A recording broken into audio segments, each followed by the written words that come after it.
Впервые на чувашской сцене опера «Глинки» Руслан и Людмила, а также отрывки из произведений Чайковского и Римского-Корсакова.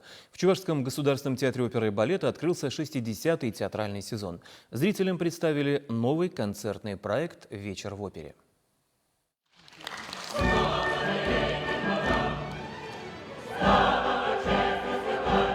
Русская опера – первый концерт из нового цикла. В этом сезоне еще ожидаются вечера французской, итальянской, немецкой музыки. Открыть юбилейный сезон театр решил концертным исполнением первого действия оперы Руслана и Людмилы «Глинки», фрагментами из «Мазепы» Чайковского и «Царской невесты» Римского-Корсакова.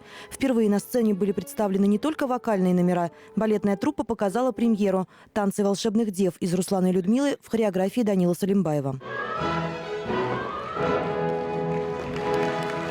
По словам директора театра, в 60-м сезоне ожидаются новые постановки, гастроли, фестивали, подготовка к празднику столетия чувашской автономии. Театр представит две крупные премьеры. К опере «Царская невеста» сейчас шьют 300 костюмов, готовятся декорации, а к постановке детского национального балета композитор Андрей Галкин пишет музыку.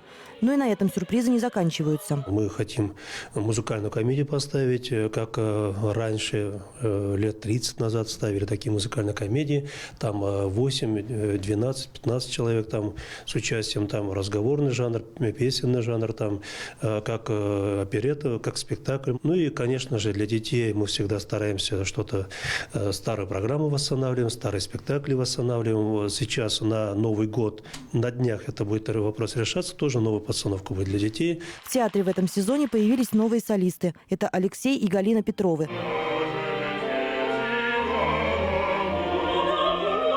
Артисты приехали в Чебоксары из Сыктывкара. Алексей – уроженец Яльчикского района Чувашии, и ему приятно вернуться на малую родину. Его супруга здесь впервые, но город и театр ей понравились.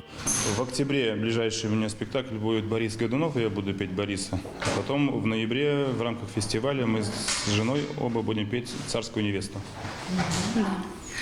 А мне предложили партию графини из «Пиковой дамы». Очень неожиданно, конечно, для меня возрастная роль, но я надеюсь, что я справлюсь с этим. В этом сезоне труппу театра ждут гастроли по районам республики. Кроме того, впереди поездки в Тюмень и Сыктывкар. Также в планах впервые показать балет «Аттила» за пределами Чувашии. Ирина Ромадова, Михаил Солин, Вести, Чебоксары.